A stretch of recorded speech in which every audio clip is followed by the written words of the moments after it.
Hey guys, welcome back with an outstanding video.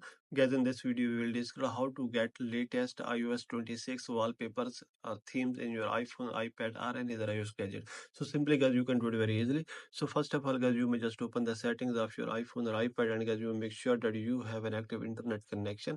After that, guys, here the option of VPN. If there is any connected VPN, you may disconnect it. Then you may click here on General and click here on Software Update and update your iPhone or iPad to the latest iOS 26 version.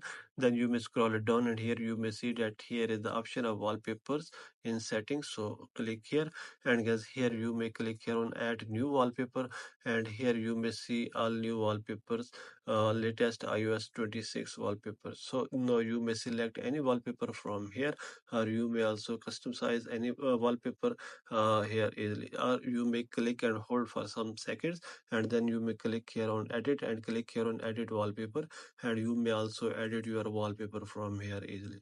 So by all these methods, guys, you can fix it very easily. So this is the video, guys. For more videos, please subscribe our channel.